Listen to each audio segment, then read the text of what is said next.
Ito pala natin ngayon guys is Benguet Arc. So time check is 5:07.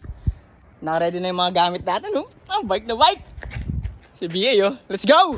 Bali guys, ang route natin ngayon is Season 2 Benguet Arc. Malapit lang naman yun, about 5 to 6 kilometers yata sa bahay namin. So bali pag ikot, bali mga 10, 11, 12 kilometers.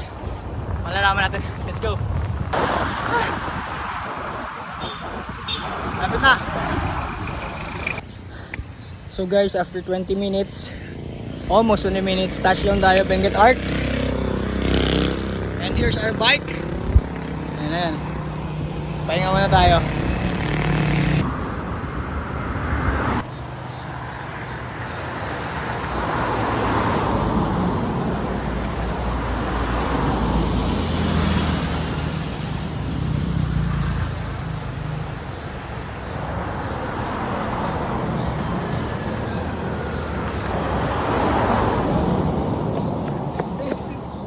Let's go!